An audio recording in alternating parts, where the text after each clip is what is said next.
Hey guys, Pejman Gademi here. Welcome back to another Exotic Car Hacks video, and today we are going to look at a really interesting part of the exotic car ownership equation, which is exotic car financing. So many of you have emailed me and asked me, how is it that you can drive a Lamborghini Huracan for $800 a month? How is it that you've been able to drive some of these other exotics for just $400 or $500 a month? How does that make any sense? So first off, that we're not going to cover the entire exotic car hack strategy today. If you want to learn how to own an exotic car at a fractional of the cost of true or perceived ownership, you can actually click the link into this bio and take the full free training.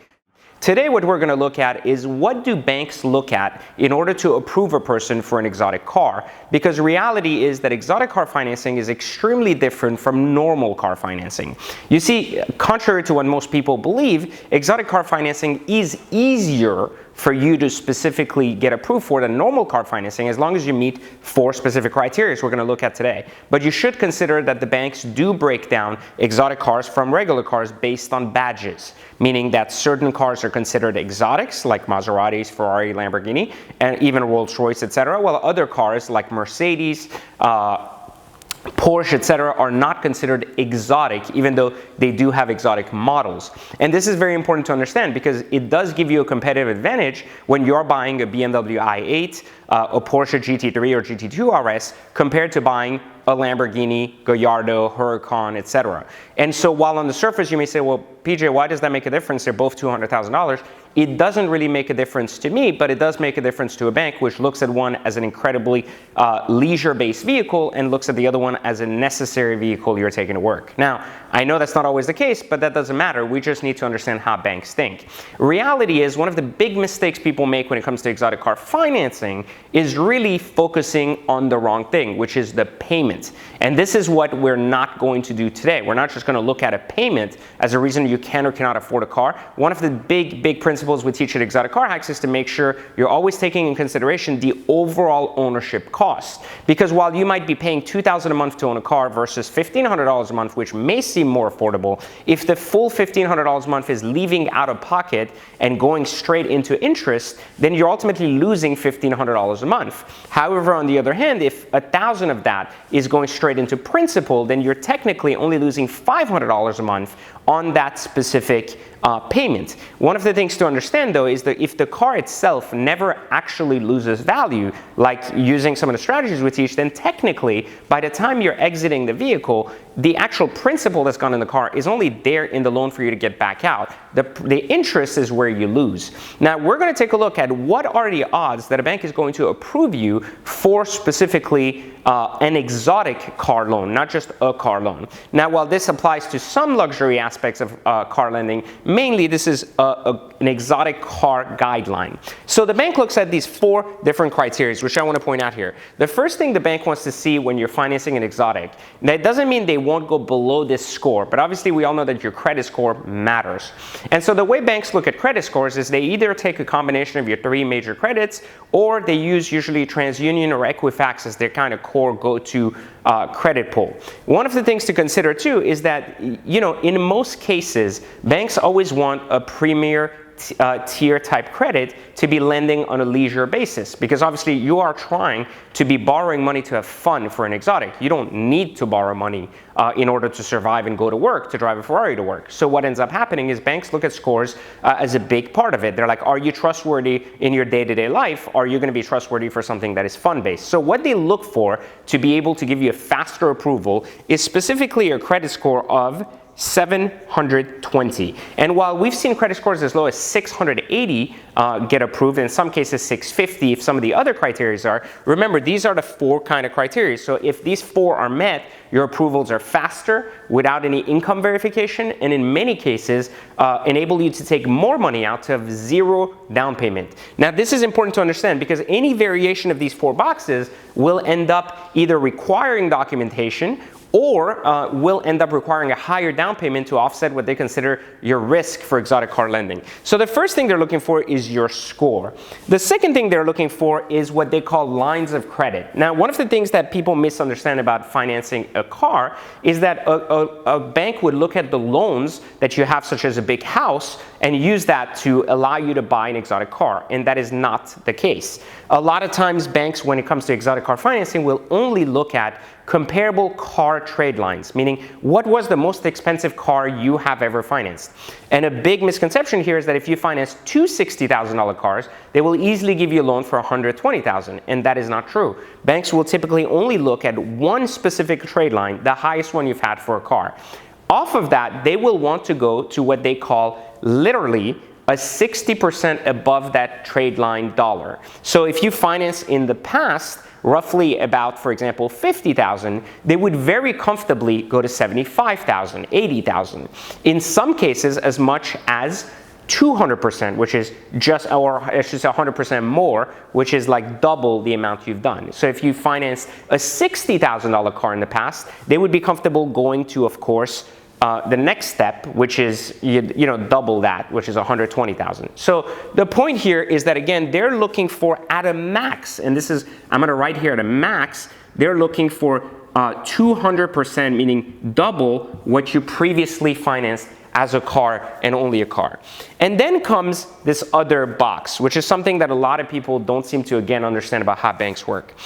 The employment category. Most of us know that if you're self-employed or working for yourself, you're obviously not paying yourself all of the money that you owed in your business, and you're finding ways to, of course, pay less taxes. This can come and burn you really hard, especially when you go get a car loan and you're showing only $50,000 on paper, but in reality, you're making $200,000-$300,000. One of the biggest mistakes entrepreneurs make is just going ahead and cutting themselves down on their taxes, ultimately killing their borrowing capacity, right? However, for employment, here's what a bank really looks for when it comes to exotic car financing. First off, they want to make sure that you're employed in a profession that is stable. So there's an extra bonus point if it's stable. Now, what do I mean by that? So they want to look for stable in two ways. Either that you've been there at least 3 years, or that it's a profession that is unlikely to go away, a doctor, a lawyer, a physician. But on the other hand, if you're a consultant, a marketer, a sales guy, those are unstable. So they're looking for track record and stability. They also want to look at the track record based on your core income, never your commissions. So never, ever, ever on your employment application, put down that you have commissions. Only put the core of your employment as a whole in the salary section. This will significantly increase your chances of getting approved and significantly decrease your chances of actually having them ask you specifically for tax returns to match that. So they love W-2, they hate 1099. So one of the big things that's important is to always come across as though you're a W-2, even if you're not. Now, I'm not asking you to lie in your application. Make sure you're careful about that. What I'm saying is that to make sure that you, again, position yourself for a better chance of success. So make sure that when you're actually putting that down, you put your entire gross income rather than break your income down that way. The other thing they're looking for when it comes to employment is your salary.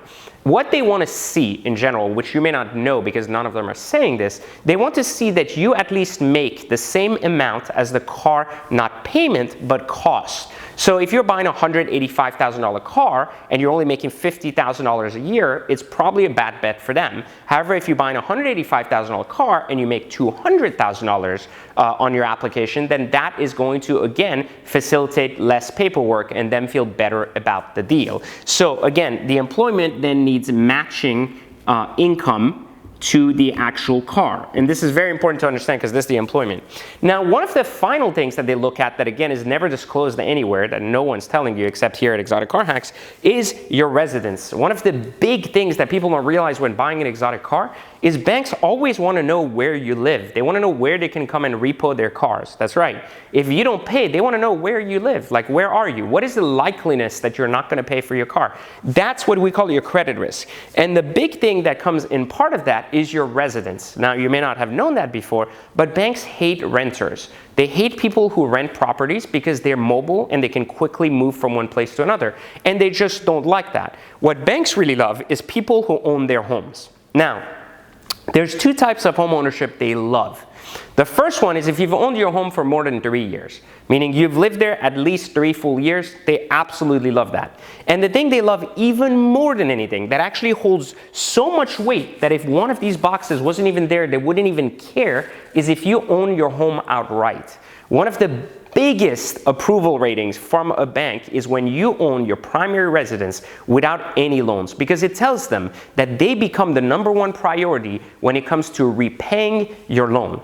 Now listen, this is important to understand, because when it comes to repaying your loan, right, they want to make sure you're about to. And what usually banks look at is saying, first, you're always going to pay for your home because you want a roof over your head. 2, you're always going to pay for your car. And so when they know that your home is paid off, then they love the fact that the first thing you're going to pay for off is your car, and therefore your income doesn't matter as much, because that's still the priority now. They know that even if you make $10,000 a month and are getting a $3,000 loan per month type of payment, you're still going to pay that. So using these 4 things, basically, which is this is either paid off, or at least 3 years, that's what they look at. Depending on where you fall into each, depending on how strong these are, this is pretty much the 100% ratio. So if you think about that, 25%, 25%, 25%, 25% holds the weight of how a bank makes a decision towards exotic car financing. If we understand that, then what that means is that if one box is really out, or it's just 10% or 20%, this is how the ratio is determined to see where you fall into in terms of their approval. The more you meet the 4 boxes, the less documents you need, the less proof of income, proof of verification, proof of employment you need, the easier it becomes. Now, one of the big no-nos when it comes to employment, which is just a trick here I'm going to teach you, this is directly from the course, is that if the employment in itself shows that your phone number is the same as the business phone number, then you're automatically going to require tax returns. So one of the big things here is to make sure that your personal number is never used for your business number. And always make sure that someone can Google your business and a real business listing would come up, a website or something indicating that a real business exists. Obviously, if you're John Smith, you don't want to own John Smith Contracting. It would be horrible for you to then think that you're working for a person whose last name is the same as your own. So it wouldn't make any sense.